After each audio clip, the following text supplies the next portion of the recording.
This is an urgent legislative update brought to you by the Indiana Township Association. Welcome to this Indiana Township Association legislative update. This episode provides a legislative update focused on two bills, House Bill 1315 and Senate Bill 270, introduced during the 2026 Indiana General Assembly. This presentation was originally shared January 9th, 2026 during a live Zoom session. The presentation is now being provided in this video for Indiana Township Association members. Can you pull up the Township Bill watch list, Lori? All right, so these, as of last night, these are the bills that we have seen that are coming up. We're not going to go over each and every one of them, but this is being recorded, and you can, circle back around and look for the numbers and look these up later. If you have any questions on how to do that, please get with somebody and we can help you navigate that.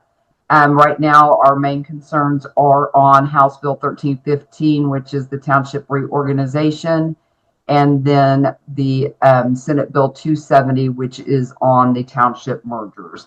And our lobbyist, Mike, is going to be discussing those here in just a second. Also, I forgot to thank Flory and Jen for putting this PowerPoint presentation together for us all this morning. And then next, we are going to show a video that was prepared by our PR person. And we're going to take a second and watch that and then follow it up with Mike. Lydia, I hate to do this, but we're going to need to play the video last because I am still letting people in and we've got to flip over to it. So can we go straight into Mike? Yep. So Mike, I'm going to let you introduce yourself. He is the lobbyist that we've hired this year for the ITA, and the floor is yours, Mike. Thank you very much. My name is Mike Bieberstein. I work with the law firm of FBT Gibbons in Indianapolis. I've been in the hallways for about 15 years working for various clients on various different issues. So I have enjoyed working with the Township Association so far this year and hope that we can get to a resolution on some of these bills. So I was asked to kind of go through the two versions of bills that have been filed this year. The House version filed by Representative Schonkweiler is a bill that doesn't merge townships but simply eliminates them and has their processes and duties kind of rolled into either a municipality that's within that township or within county government. There are a number of different issues with that, which I'm happy to answer questions on. But that bill has been scheduled now for a hearing on Tuesday morning at 8:30 a.m. in room 156C. That is the local government committee. And so we anticipate that bill may have some amendments taken, but will likely move out of that committee either on Tuesday or the week following Tuesday to the full House floor. The second version of a bill that impacts townships is Senate Bill 270, which has been filed by Senator Niemeyer. That bill is a bill that we've been working with Senator Niemeyer on for the last couple of months in an effort to try to identify a fair and easy way to identify townships that would be likely to be merged into a larger township. And so in that bill, there are a number of different items that could score a point for a township. And as you score up the township, and I apologize, I think it's 4 or 5 points, your township would be a target for merger into a connect or a touching, I can't think of the word I want, a township that is connected or next to you. Thank you. And so we continue to try to tweak how that kind of evaluation process or the scoring process would happen. But we think we've included a lot of things on there that identify the more active townships that are providing services to their community. So I'll pause there for a minute to see if there are any initial questions. Yeah, if you would like to put your questions in the chat or raise your hand, then we can get to your we can address your questions.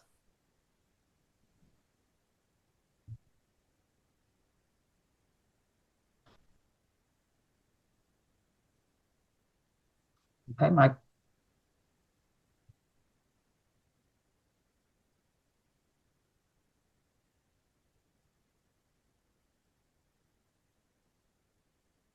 I see no questions, so let's, oh, wait a minute.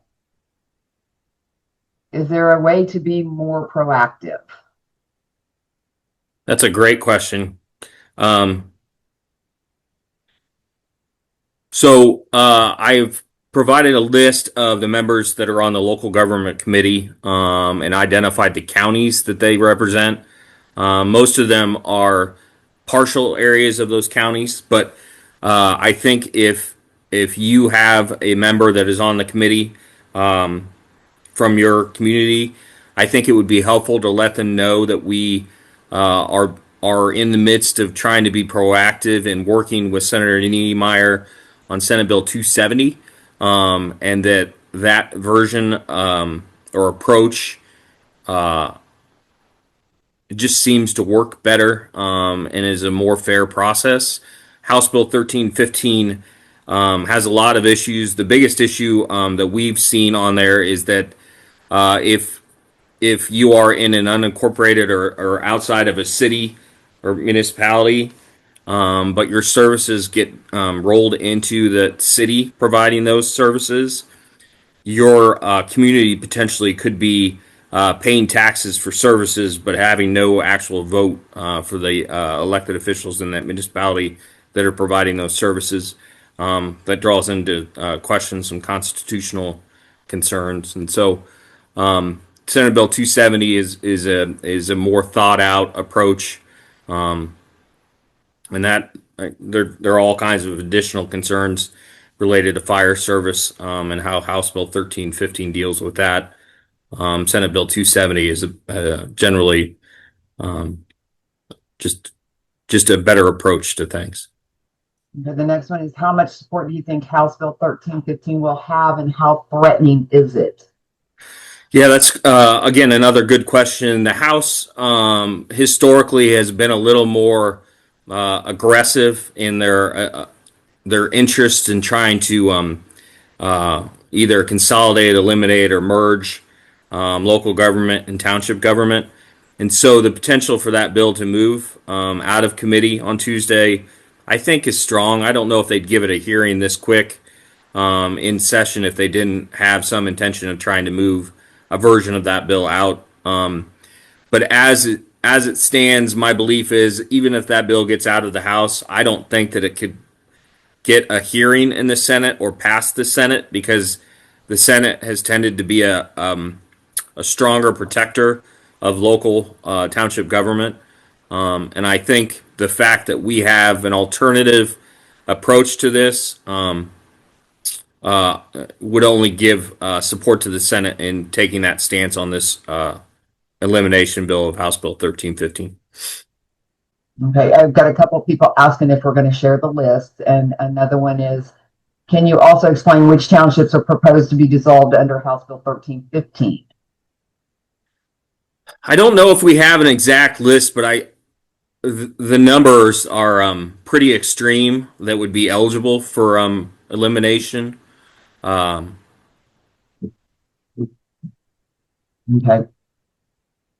How do you know which trustees will be deleted? Where to go with the township merge?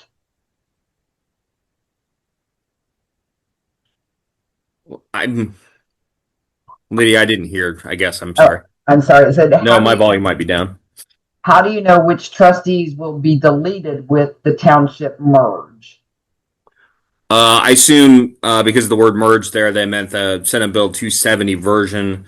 I think we could provide the list of how the scoring would go, or the list of where a point would be earned or not earned, and you could do that evaluation, I think, for your township. Okay, and this one you can answer. Have you had conversations with Sean Weiler, and what is her reasoning for dropping this legislation it seems like a 180, I guess, degree from previous conversation. Who is putting her up to this? Yes, we met with Representative Schonkweiler. Was that Thursday? My days are all blended together I here. think so. Just this past week, a couple of days ago, I think it was Thursday afternoon. And it was a good conversation. I think she has been tasked to try to take on the local government consolidation efforts that the speaker and the governor have interest in, and and so I think a lot of the language of that bill is coming from those two entities. Um, she did seem open to some of the initial concerns we shared with her on those. Um, but I think she's still pretty intent in trying to move something out of the House. Okay. I've got comments, but it says, how does this affect our elections this year? Oh, Drew answered that one, sorry. On the fiscal note, that's just a question, comment. Most comments. Yes, we are recording this. In House Bill 1315, it gives June 2026 as a signing date, but not effective until 28. How does this work with election year?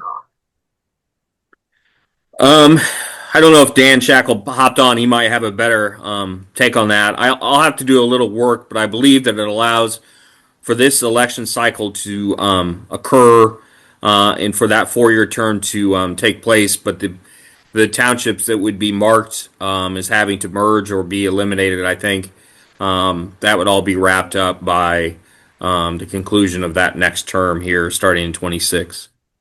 Okay. I don't see any other. Oh, wait a minute. SB 270 lays out a process for deciding which trustees and board members will remain following a merger. That was just a comment from Cody. Most of this information can be found on page 6 of the bill. Okay, I think I've gotten all the questions for that part. If you want to proceed, Mike.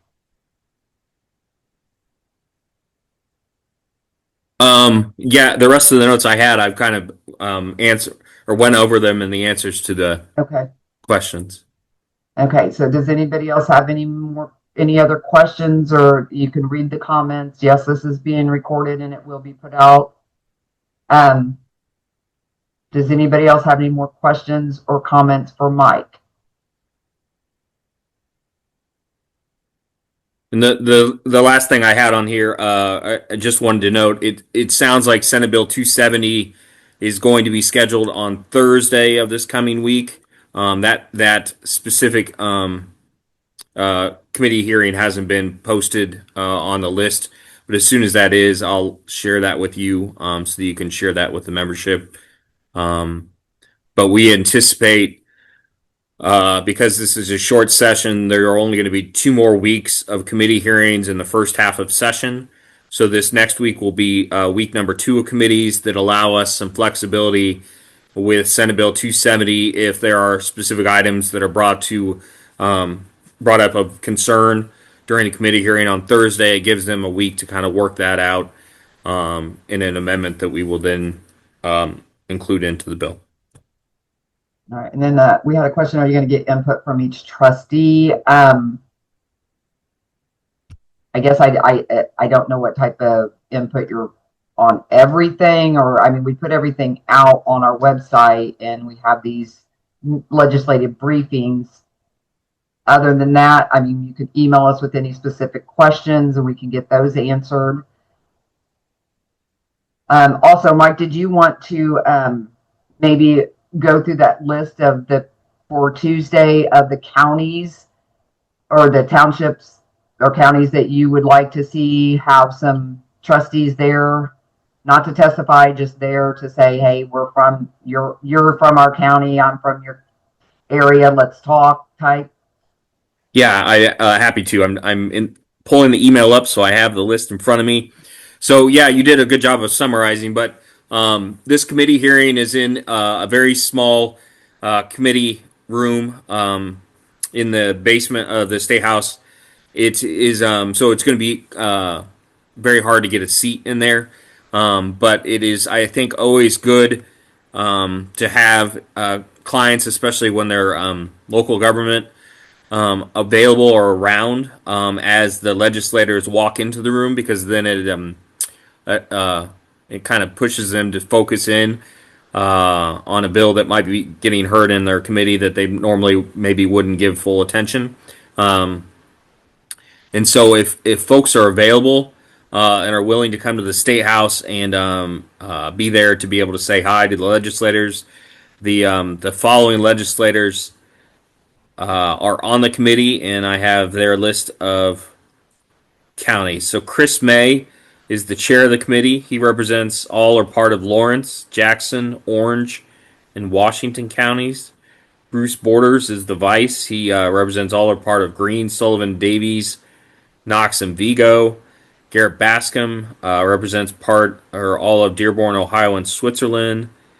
Matt Commons is on there, and he represents part of Benton, Warren, Fountain, Jasper, Montgomery, Newton, Tippecanoe, and White, which is a ridiculous list of counties. That's a lot for one person.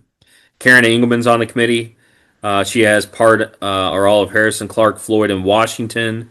Dave Hall's got Brown, Monroe, and Jackson counties. Jennifer Meltzer's got Bartholomew, Decatur, Jennings, and Shelby counties. Doug Miller's got Elkhart County. Larissa Sweet has Huntington, Miami, Wabash, and my home county of Wells. Justin Moad has Marion County. Vernon Smith has Lake County. Vanessa Summers has Marion County, and Blake Johnson has Marion County. So a wide range across the state. If you are from one of those areas and you want to be there, we'd welcome your presence, and I'll be there early, and my colleague Dan Shack will be there early in case you have any questions.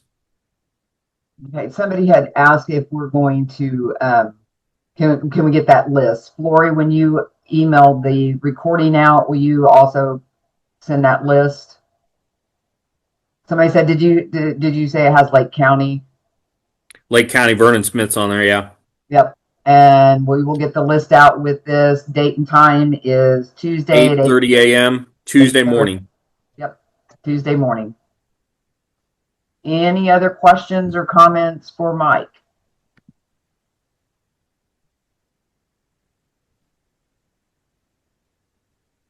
Is that Tuesday morning, the 13th? Yes, ma'am. Okay. So it does overlap with our financial training. Right. All right. Thank you, Mike, for explaining all that to us and going through all of that. Again, we will get this out to everybody. Mark your calendars for our next briefing. It's going to be every Friday in January and February. You're going to be seeing us all every single Friday at 10 o'clock. We will be doing this. Also, we have our ITA day at the State House. We're encouraging everybody to come. We will have, if you come and you bring your staff, we will have some stuff for your staff to do to, familiarize themselves with the State House. We're going to have kind of like a little scavenger hunt thing going on. But we will be there from 9 to 4. Come wearing your ITA bling or your township bling, and so we can let our voices be heard then. And then, Flory, do you have the video up ready to play? I will pull that up. We should also mention we'll have a legislative packet for you. And if for some reason you are not able to come to the State House, we will have additional items that you can do to follow up with your legislators, even if you're not able to come to the State House. We ready for the video? Yes, and then we'll finish up after the video.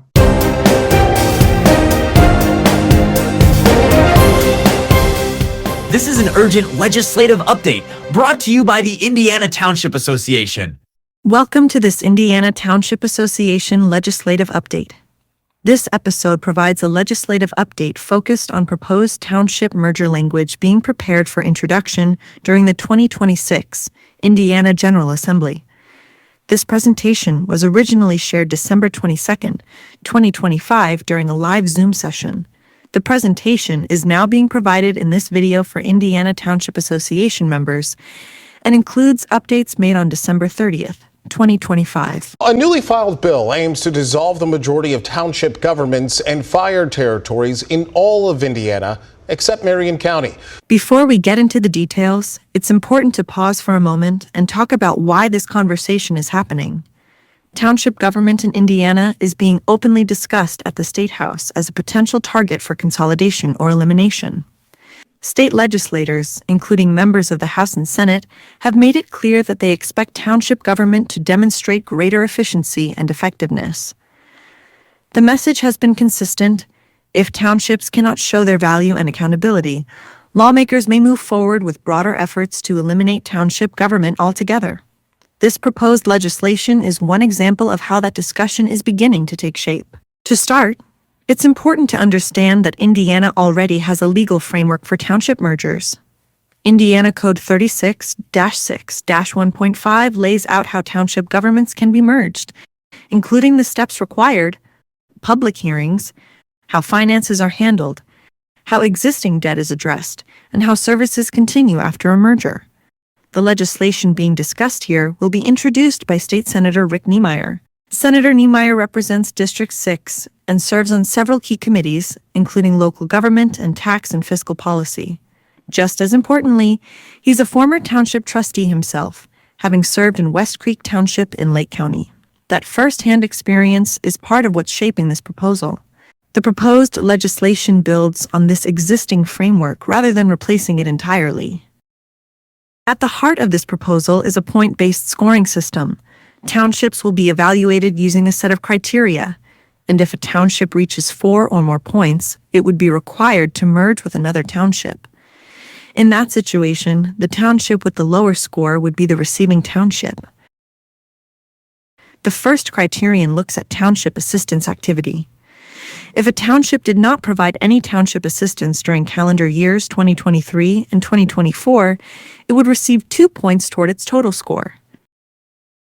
This next criterion looks at public safety services.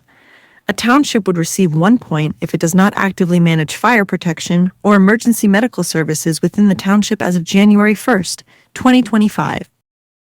This criterion looks at financial reporting. A township earns 1 point for each year it failed to file its annual financial report with the State Board of Accounts in 2023 or 2024. This next criterion looks at ongoing reporting requirements throughout the year. A township would receive 1 point for each year that it did not file all required monthly upload reports, as directed by the State Board of Accounts, during 2024 and 2025.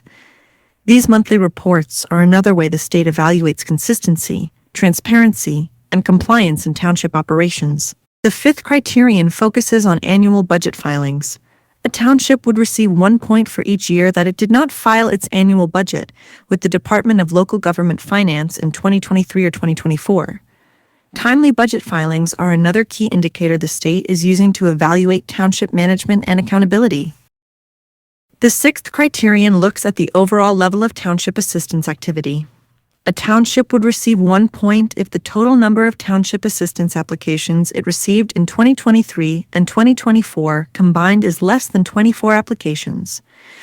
This measure focuses on how frequently township assistance services are being used within the township. This next criterion looks at the overall size of the township's budget. A township would receive 1 point if it has an adopted budget of less than $100,000 for calendar year 2025. Budget size is being used here as another indicator of the scope and scale of township operations. This final criterion looks at elections and board participation. A township would receive 1 point if it did not have a candidate on the election ballot for the office of township trustee or all township board member positions in the 2018 or 2022 general election. A point may also be assigned if a current vacancy on the township board has not been filled within 30 calendar days. This criterion is intended to measure governance stability and participation at the township level.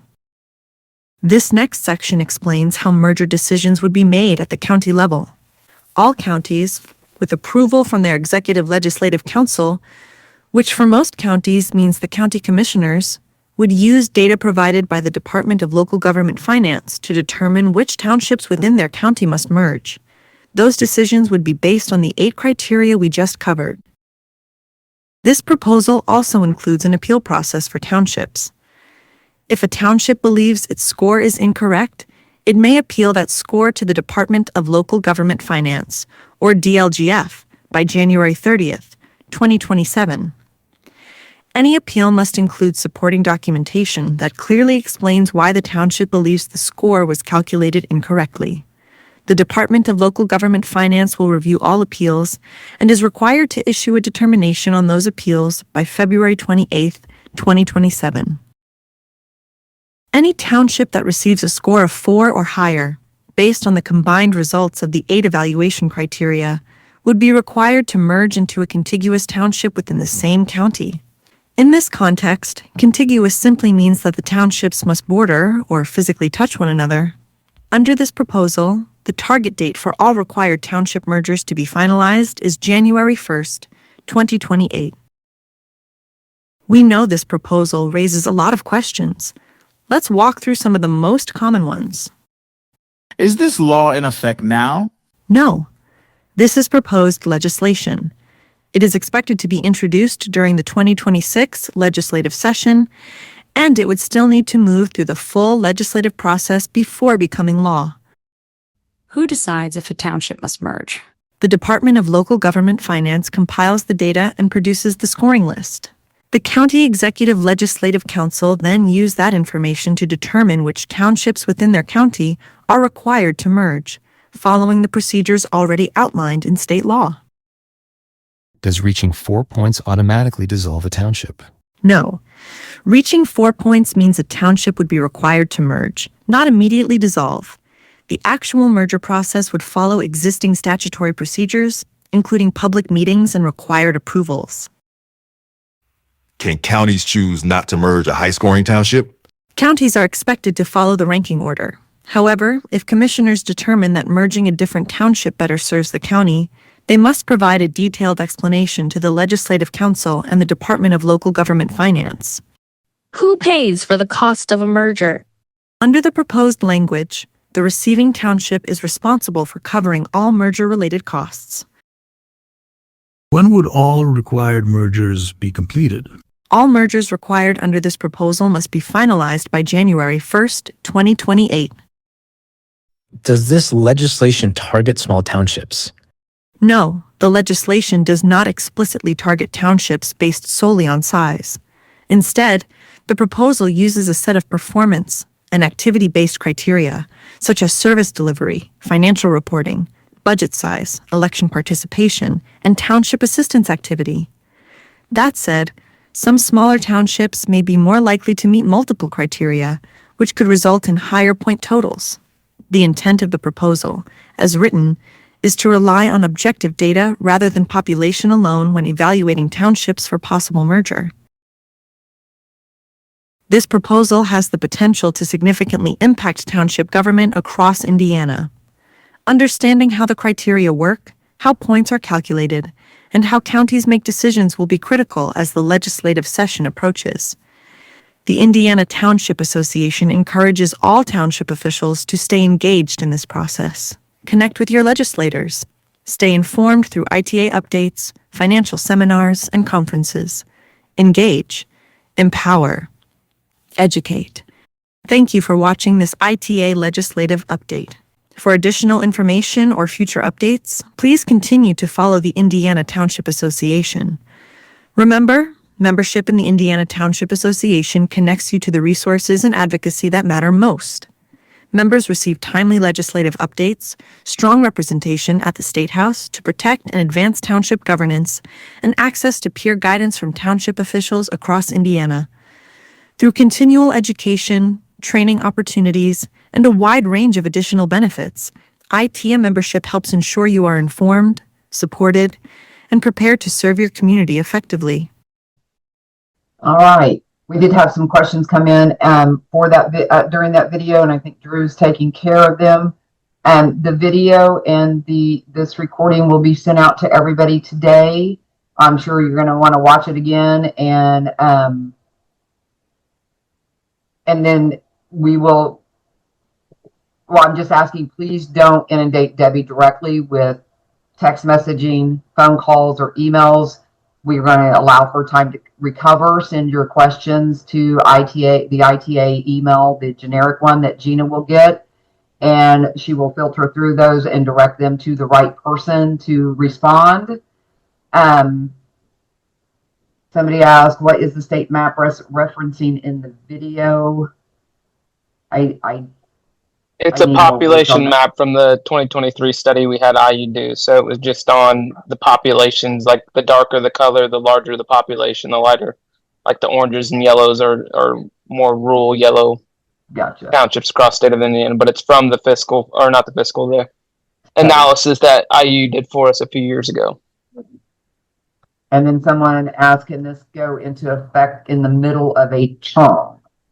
Merger, I am assuming you're asking if a merger can go in effect in the middle of a term, and yes, it can. It cannot happen next year right now because, it's an election year, but it can happen at any other time. Is there a hotel segregation at state like last year? We have not blocked any rooms for the 22nd day at the State House because it's just a one-day event from 9 to 4, so we have not blocked any rooms. But I that's all I've got on that. We have not blocked any rooms. What are the projected? Cody. What are the projected savings of this legislation's implementations? And we are still working on that. And then Cody, Drew, do you want to take Cody's? Cody's was a statement. Okay, Cody's is a statement. Yes, somebody asked a question related to the fire criteria earlier, and I just dropped that language for folks to see. Sorry. Somebody asked about federal funds and NGO instead of NGOs. I mean, it's a good point, but I mean, it's just like with COVID. The governor could have passed money through all the townships, but they got to believe in us, and we don't have a lot of belief in us in the state government right now. So I agree completely. There's other ways, but there is conversations of efficiencies, and there's a lot of townships, like some of these things that are scored on there, like the vacancies of offices and not having full boards. And that's not effective to have a 2-person board and a trustee, because I see it all the time in my part of Indiana, central Indiana. There's a lot of townships out there like that. There's the things of non-compliance and things, yes, that might be punitive to the official, but if they're common occurrences, then those things could better be suited where maybe merging with a neighboring township would be more effective than just having this continuous entity that's not doing the things the right way. Or basically, there's just not a need of township assistance in that area. We're seeing that a lot across that the township assistance is no longer there or never has been there.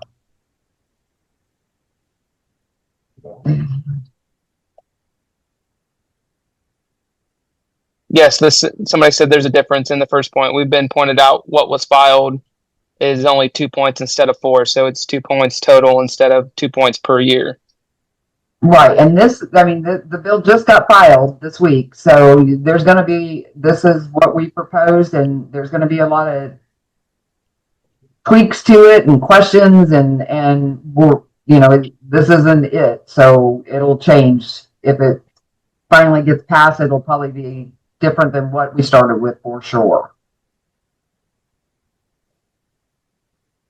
Doug, the hearing for the House bill is Tuesday at 8:30 a.m.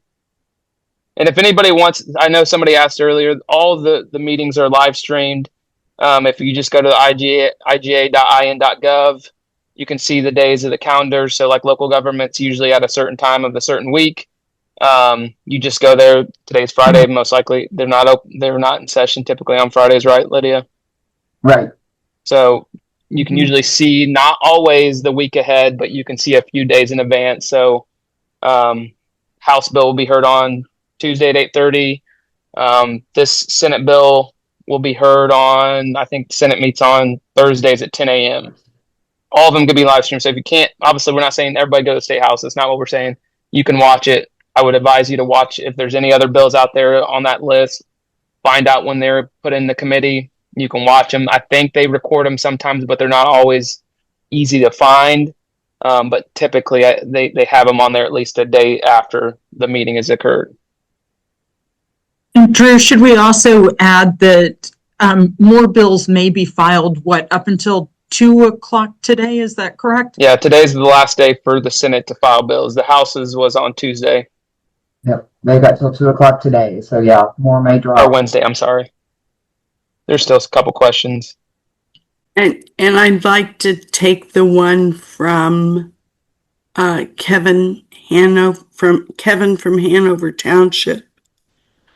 Kevin, we worked tirelessly with the state to get a hold of those COVID funds so that we could be the ones doing the distribution. Some counties were successful because of their population. However, as far as the state entrusting that broadly, I just want to assure you there's a whole team of people working on that with the governor's office to try to get a hold of that. And we continue to watch for other opportunities that would fit in our wheelhouse better than a nonprofit. Thank you, Debbie.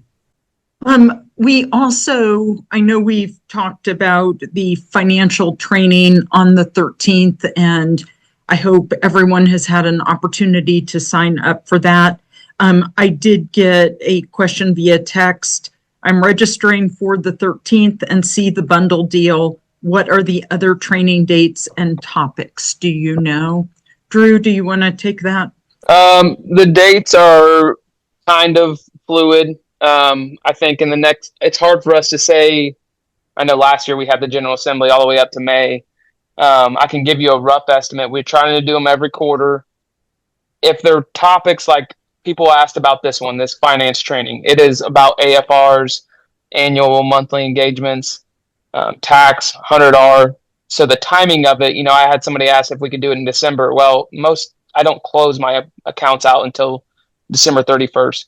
But you also have to be kind of leery of time to go into February because some people may have their AFR adopted or 100R submitted all before January is up. So we tried to find that date. It's really quick. It's a really quick turnaround for everybody. But we are going to have the State Board of Accounts there. I know some speakers from Coonrod and Company are going to be helping as well with that. And just to help people if they have a lot of questions on the AFR, if something's different from year to year. I think the State Board of Accounts is going to talk about monthly and annual engagements. Second quarter would be township assistance. Probably April is when we'll do that one. It kind of fits right there. And then I don't have an exact date on that. We're hoping by then the Delaware Township facility, as many as you know, had caught on fire last year. What was that, in the middle of the summer? So we kind of had to travel around to different places. So the one we're having on the 13th, Guilford Township in Plainfield is letting us use that. Luckily, we're going to try that out since it's still centrally located. But we hope by April we're back in Fishers. People always ask why did we go there. That's obviously free for us to use. It's a very nice facility, so we'd like to not pay. But we have paid. When we went to IMMI in Westfield, that cost us quite a bit to go there just to rent the facility. But we hope to not do that unless it needs to by size. Then probably in mid-June, we'll do a budgeting /CIP training for another finance seminar just because every year we're going to have to do the CIP. So it's going to be a good refresher course. We had probably almost 200 people there this past summer. Obviously it was new information to everybody, so everybody wanted to be there to get it. But it will be a good course to go through and then try to get you before you start doing the budget process to help with that as well. And then after conference, we'll probably, take a break between June and July all the way to November. And then we'll have the Public Safety Day, which we had for the first time, that Flory led and a lot of volunteers helped out with, that we'll have again this year.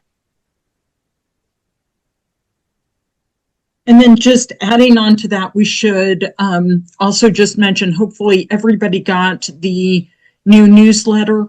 And we're going to try to get that out at a minimum every other month. There is also a member survey on the website. Please go to the member section. The newsletters are posted there.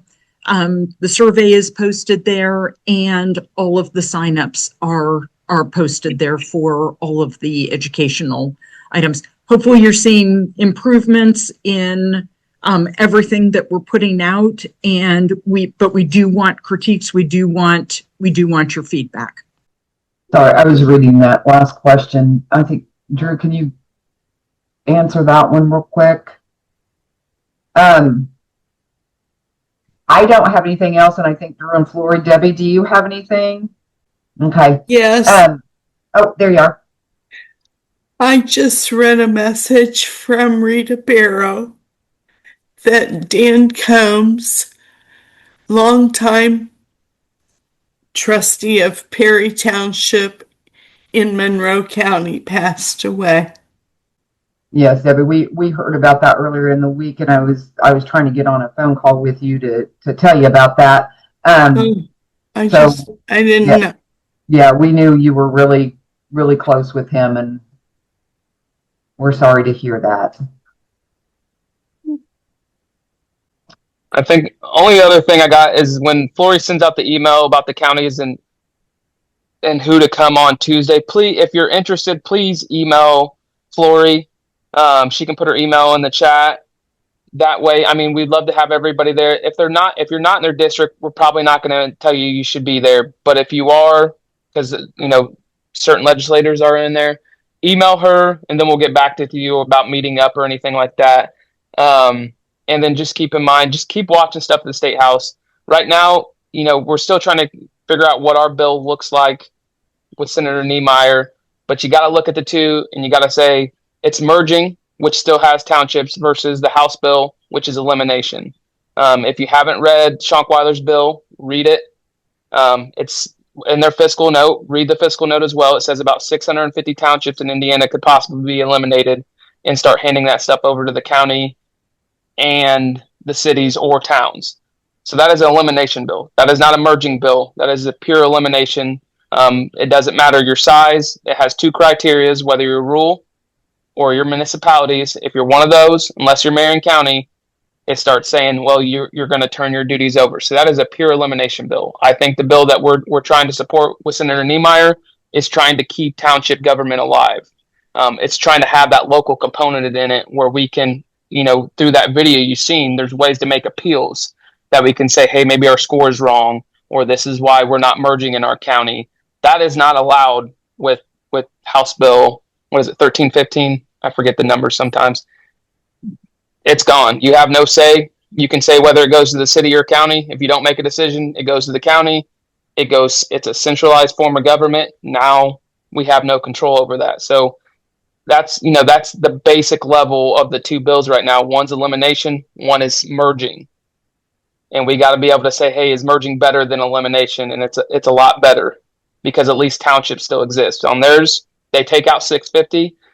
I've seen that House Representative May has a bill to take out fire protection and give it to the county. That's just one more step. They come back with another bill. They take the rest of the townships away. All right, you guys, I think that's all we have. I'm going to ask Mike to stay on here for just a couple more minutes. If you want to pick his brain on what you should do on, not what you should testify on, but where you go and what support he needs on Tuesday, if you're from one of the counties that the rep's going to be there at, just stay on, and we'll start that here in a couple minutes. And everybody else, please keep Debbie in your thoughts and prayers as she recovers. Everybody, send the emails and everything to the generic ITA email, and we will get your responses as soon as possible. And I'd like to wish everybody have a good weekend, safe travels wherever you're at, and we will see you next Friday at 10 a.m.